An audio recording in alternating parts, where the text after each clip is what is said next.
আসসালামু আলাইকুম, সবাইকে স্বাগত জানাচ্ছি আমাদের আজকের ক্লাসে। আজকে আমরা আলোচনা করতে চাই হার্ট ফেলিয়ারের ইন্ট্রোডাকশন নিয়ে। হার্ট ফেলিয়ার বলতে আমরা আসলে কী বুঝি? বেসিক্যালি আমাদের হার্টের ফাংশনটা কী?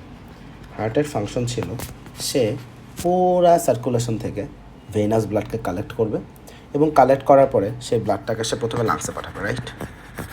যখন সে লাংসে পাঠালো সেই ব্লাডটা অক্সিজেনেশন হবে এবং অক্সিজেনেশন হওয়ার পরে সেই ব্লাডটা আবার হার্টে ফেরত আসবে এবং এরপরে হার্টের মূল ফাংশন হচ্ছে এই অক্সিজেনেটেড ব্লাডকে পুরাপুরিভাবে সার্কুলেশনের মাধ্যমে পেরিফেরাল পার্ট অফ দ্য বডিতে পৌঁছাই দেওয়া।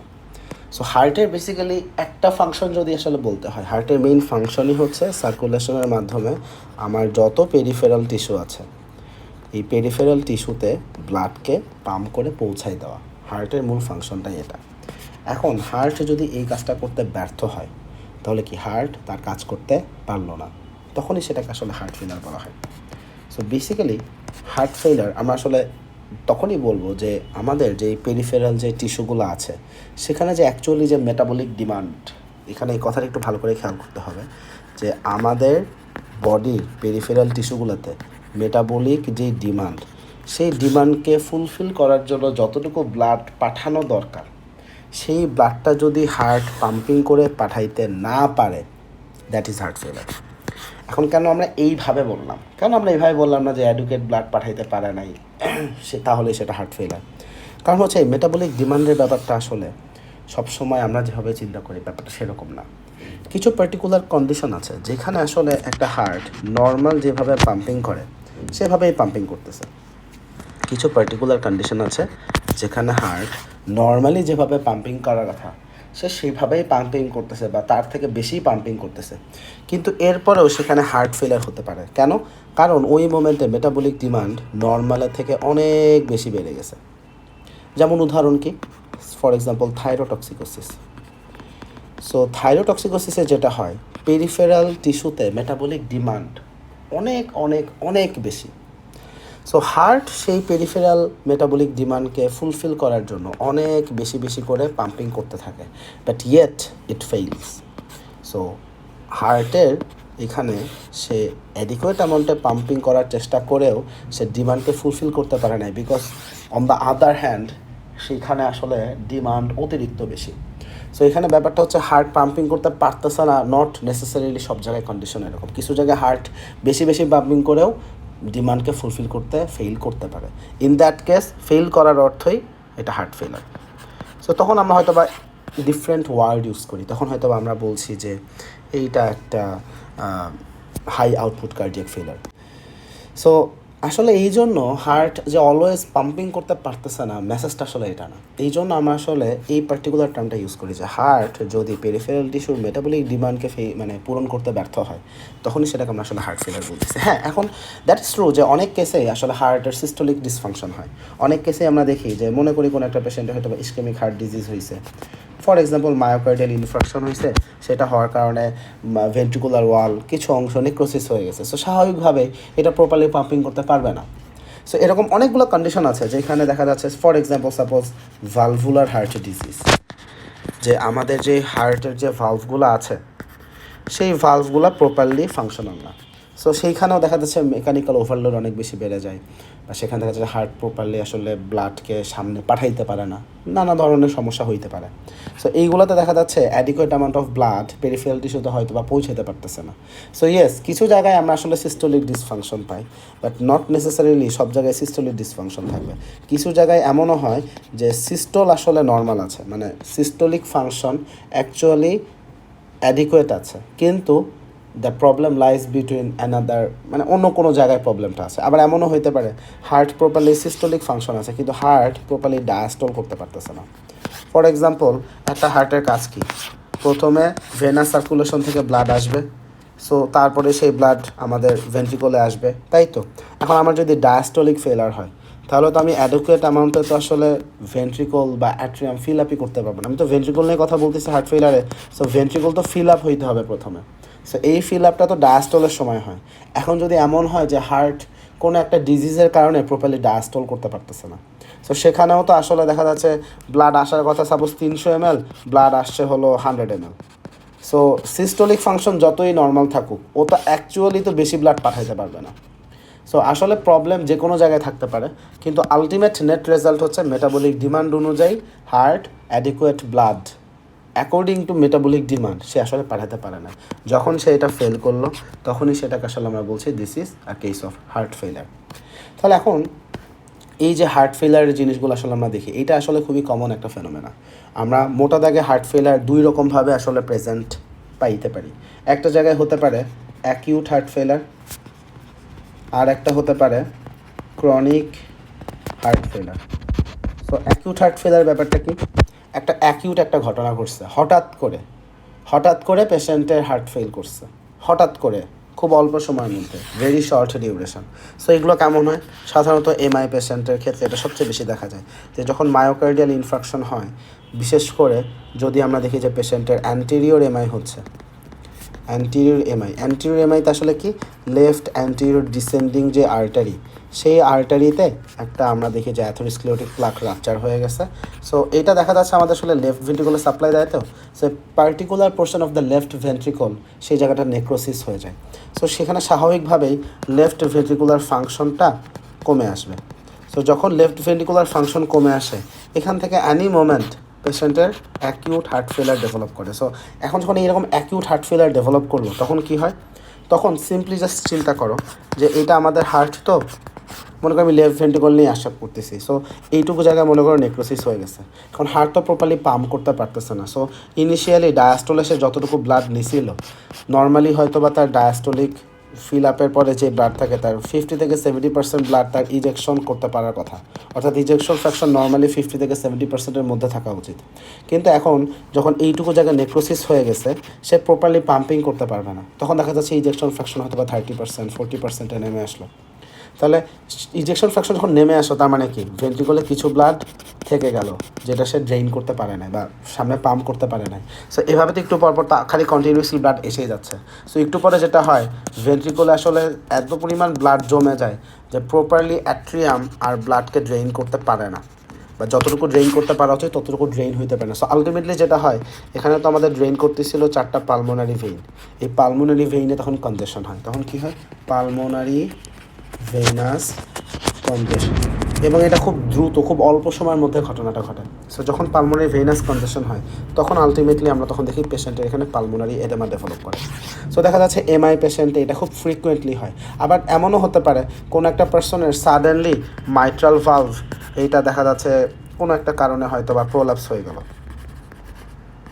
সো এমআই পেশেন্টেও এটা অনেক ফ্রিকুয়েন্টলি হয় যে অ্যাকিউটভাবে এই মাইট্রাল ভালভ, এখানে যে মাইট্রাল ভালভ ছিল সেটা প্রোল্যাপস হয়ে গেছে, বা মাইট্রাল ভালভে এখানে একটা ইসকেমিক চেঞ্জ থেকে কোনো একটা প্যাপিলারি মাসল হয়তো বা ছিঁড়ে গেছে। সহজ কথা, মাইট্রাল ভালভ ইনকম্পিটেন্সি ডেভেলপ করছে, অ্যাকিউটভাবে এটা হতে পারে। সেখানেও সিমিলার ঘটনা, কারণ মাইট্রাল ভালভে যদি এই সমস্যাটা হয় তখন কী হয়, মাইট্রাল রিগার্ডিটেশন ডেভেলপ করে। সো মাইট্রাল রিগার্ডিটেশন হওয়ার অর্থ যখন সিস্টল হচ্ছে, একটা significant amount of blood actually atria থেকে ভেন্ট্রিকলে এসে অ্যাওর্টাতে যাওয়ার কথা, সেটা না হয়ে সিস্টোলের সময় বেশ ভালো পরিমাণ ব্লাড অ্যাট্রিয়ামে ব্যাক করবে। সো তখন আসলে এই ভেনাস কনজেশনটা সিমিলারভাবে হয় এবং সেখানেও পালমোনারি এডেমা হয়। তাহলে এই যে এই ধরনের ঘটনাগুলো খুব সাডেন অনসেট, আমরা আসলে অ্যাব্রাপ্টলি দেখি এই হার্ট ফেলারটা হচ্ছে। সো এইটা তাহলে অ্যাকিউট হার্ট ফেলার। সাধারণত এমআই বা মাইট্রাল ভালভে যদি এরকম কোনো প্যাথোলজি, সাডেন অনসেট প্যাথোলজি হয়, সেখান থেকে এগুলো হতে পারে। আরেকটা হচ্ছে chronic heart failure. Chronic heart ফেলার ব্যাপারটা কি, একটা কন্ডিশন হয়তো বা অনেক দিন ধরে ছিল, হয়তো একটা পেশেন্টের মায়োকার্ডিয়াল ইনফ্রাকশন ছিল, সেখান থেকে ইসকেমিক কার্ডিওমায়োপ্যাথি ডেভেলপ করছে। আলটিমেটলি পেশেন্টের ইজেকশন ফ্র্যাকশন খুবই কম। আমরা তো আসলে 20%, 25%, 30% ইজেকশন ফ্র্যাকশন ফ্রিকুয়েন্টলি দেখি। সো অনেক দিন লং লাস্টিং ধরে এরকম কনসিডার চলতেছে, অথবা পেশেন্টের কোনো একটা ভালভুলার হার্টের ডিজিজ আছে। ভালভুলার হার্ট ডিজিজ থাকলে যেটা হয় যে হার্টের এখানে মেকানিক্যাল ওভারলোড হয়, ভলিউম ওভারলোড হয়, দুই রকমই আসলে দেখা যায়। So mechanical or volume overload, সাধারণত ভলিউম ওভারলোডগুলো আসলে রিগার্জিট্যান্ট ইস্যুতে হয়। মেকানিক্যাল ওভারলোডগুলো সাধারণত দেখা যাচ্ছে স্টেনোটিক মারমার বা স্টেনোসিস যেখানে হচ্ছে সেখানে বেশি হয়। বাট মূল কথা হচ্ছে যে ভালভুলার হার্ট ডিজিজ বা ইসকেমিক কার্ডিওমায়োপ্যাথি বা এরকম আরও বেশ কিছু প্যাথোলজি আলোচনা আসতে পারে, যেখানে আসলে আমরা দেখি যে আস্তে আস্তে হার্ট সময়ের সাথে সাথে আসলে প্রোগ্রেসিভভাবে ফাংশনটা খারাপের দিকে যাচ্ছে। So progressive decline of the heart function, heart যতটুকু পাম্পিং করতে পারা উচিত এটা আস্তে আস্তে কমতে কমতে কমতে কমতে অনেক বেশি নিচে নেমে আসে, এবং তখন আসলে এই হার্ট ফেলিয়ারটা আসলে ডেভেলপ করে। সো ইয়েস, প্রোগ্রেসিভ কন্ডিশন হিসেবেও এটা আসতে পারে, ক্রনিক প্রেজেন্টেশন, অ্যাকিউট প্রেজেন্টেশনও আসলে আমরা দুইভাবে আসলে পেতে পারি।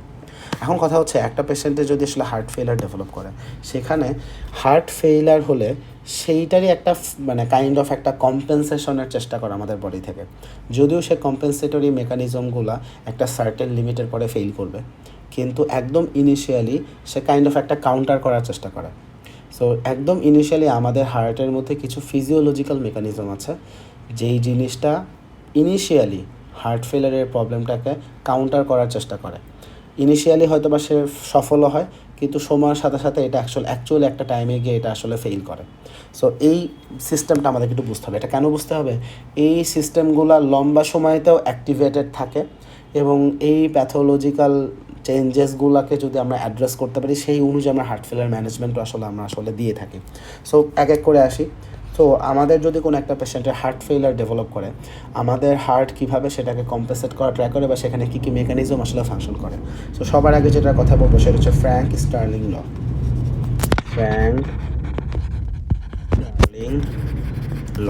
সো ফ্র্যাঙ্ক স্টার্লিং ল এর মূল ব্যাপারটা কি? সেটা হচ্ছে আমাদের একটা ভেন্ট্রিকল, এখানে যখন একটা ব্লাড আসে,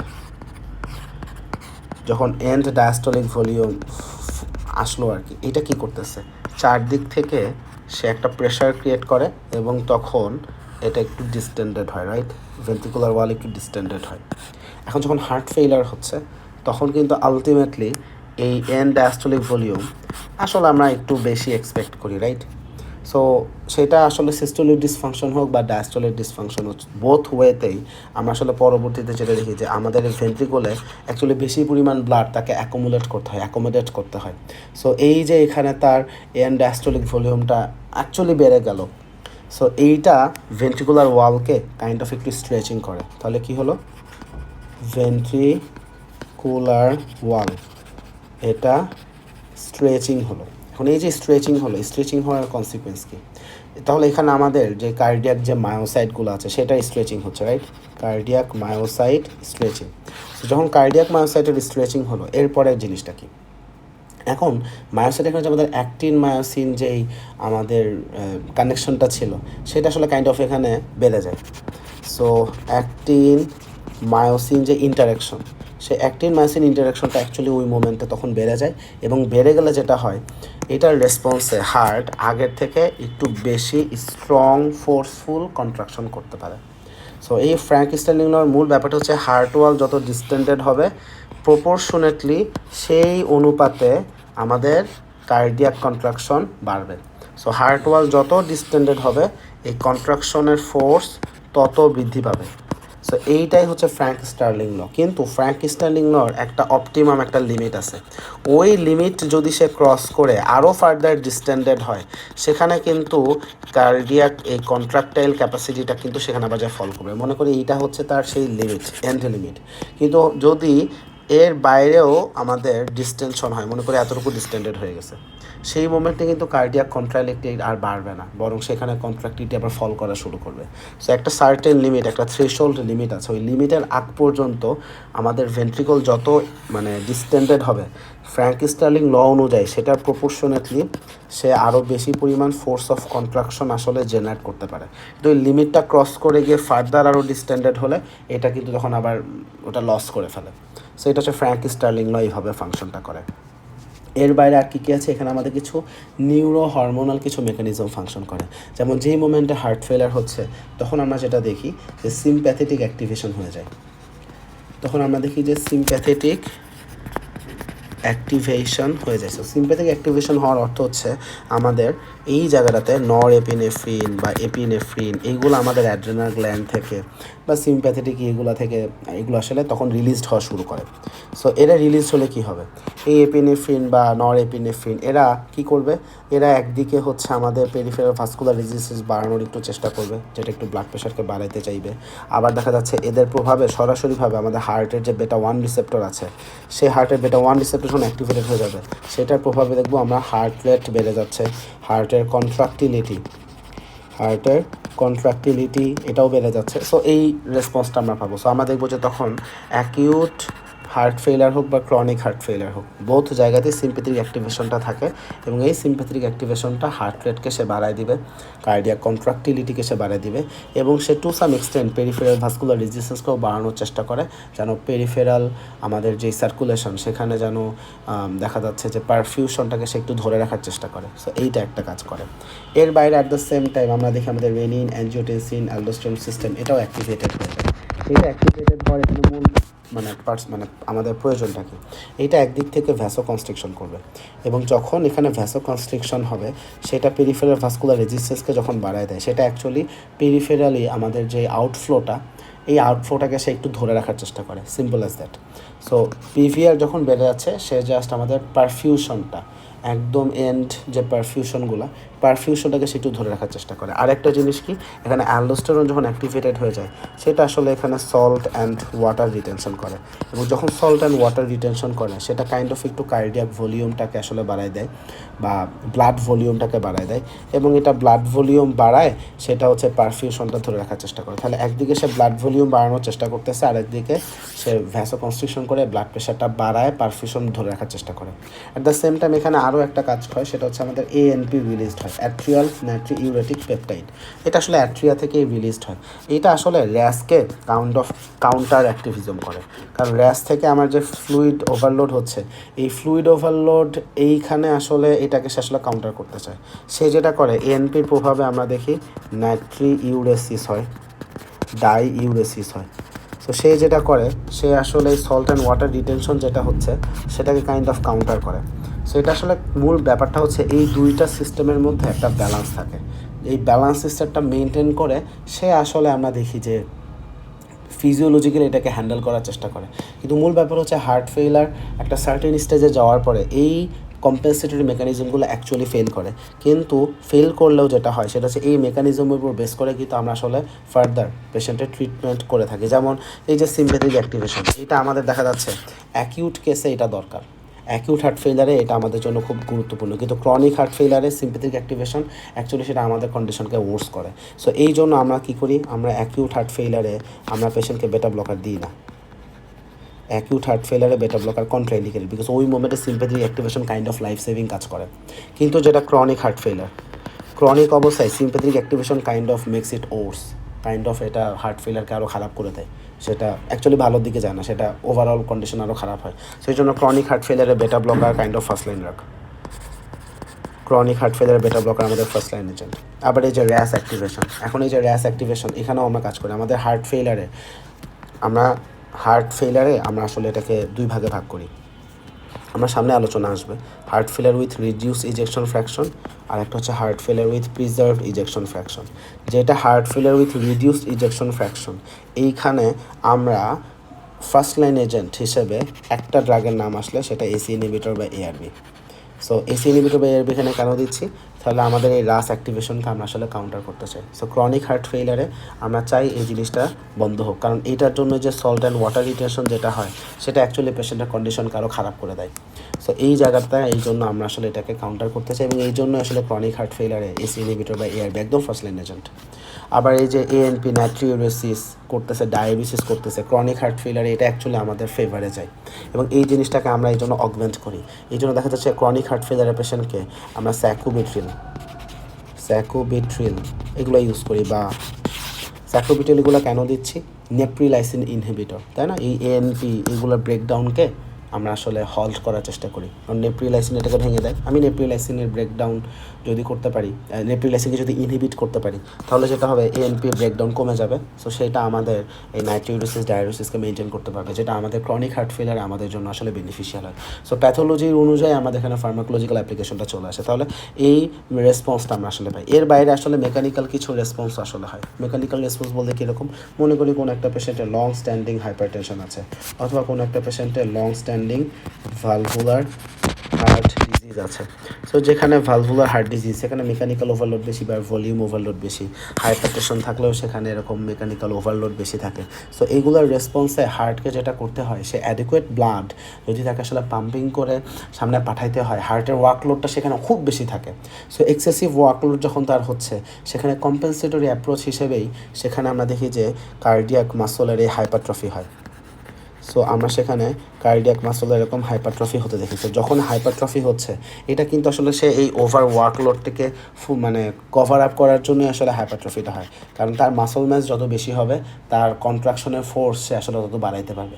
কিন্তু এইটা একদিকে হলে আবার ঝামেলা হচ্ছে, যেই মোমেন্টে কার্ডিয়াক মাসল এরকম হাইপারট্রফি হয়ে যায়, তখন কী হয়, চেম্বারের মধ্যকার ওপেন স্পেস ভলিউমটা কমে আসে।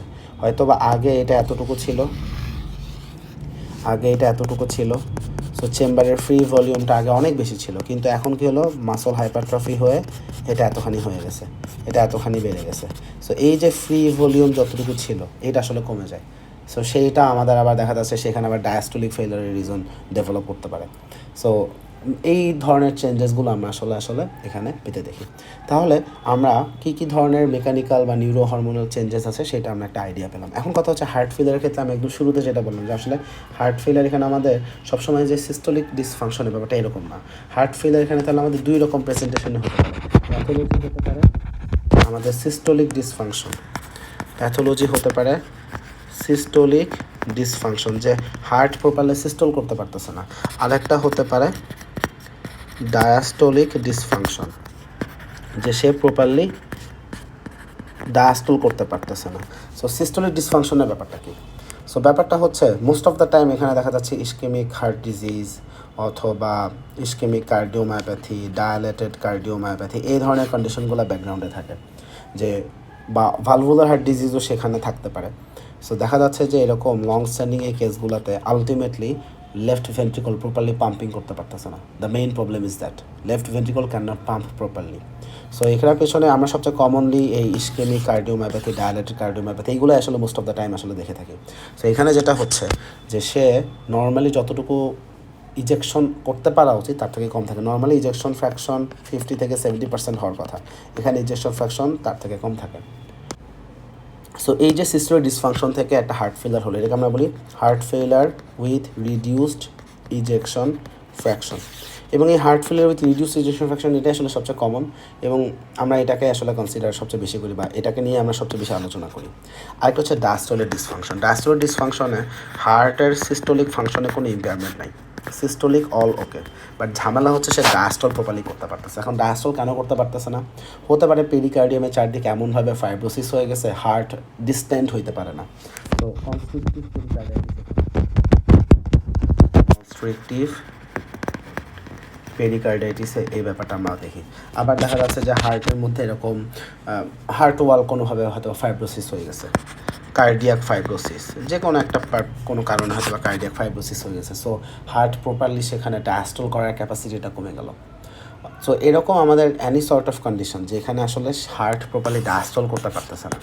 সো ও তো ভেন্ট্রিকলটাকে ফিলই হইতে দিতে পারে না। আমার সাপোজ এন ডায়াস্টোলিক ভলিউম মনে করি ফর এক্সাম্পল 70 ml হওয়া উচিত, মনে করি ফর এক্সাম্পল, কিন্তু এটা এখন এন ডায়াস্টোলিক ভলিউম হয়ে গেছে 30 ml। সো আমার ইজেকশন ফ্র্যাকশন যদি 70%ও থাকে, আমি তো বেশি ব্লাড আসলে পাঠাতে পারলাম না। সো এখানে systolic function actually normal, but ঝামেলা হচ্ছে আমার ডায়াস্টোলিক ফাংশনটা ইম্পেয়ার্ড হওয়ার কারণে আমি আসলে অ্যাডিকুয়েট অ্যামাউন্ট অফ ব্লাড আসলে পাঠাতে পারতেছি না। সো এটা হচ্ছে ডায়াস্টোলিক ডিসফাংশন। সো এইখানে আসলে হার্ট ফেলিয়ার থাকে বাট প্রিজার্ভ ইজেকশন ফ্র্যাকশন, এখানে আসলে হার্ট ফেলিয়ার থাকে but preserve ejection fraction. So এটাও এক ধরনের হার্ট ফেলিয়ার। সো যেটা heart failure with preserve ejection fraction, সেখানে ডায়াস্টোলিক ডিসফাংশনটাই প্রিডমিনেন্ট। যেটা heart failure with reduce ejection fraction, সেখানে সিস্টোলিক ডিসফাংশনটা প্রমিনেন্ট। এখন এরকম কিছু কন্ডিশন হতে পারে যেখানে সিস্টোলিক ডিসফাংশন, ডায়াস্টোলিক ডিসফাংশন দুইটাই প্রেজেন্ট, এটা হতে পারে সিস্টোলিক ডিসফাংশন ডায়াস্টোলিক ডিসফাংশন দুইটাই প্রেজেন্ট, কিন্তু কোনটা প্রিডমিনেন্ট? যদি সিস্টোলিক ফাংশন প্রিডমিনেন্ট হয়, সিস্টোলিক ডিসফাংশন প্রিডমিনেন্ট হয়, সেখানে heart failure with EGC fraction এসে আসবে। আবার সিস্টোলিক ডিসফাংশন ডায়াস্টোলিক ডিসফাংশন দুইটাই আছে, কিন্তু মোস্ট প্রমিনেন্ট কোনটা? ডায়াস্টোলিক ডিসফাংশনটাই মোস্ট প্রমিনেন্ট।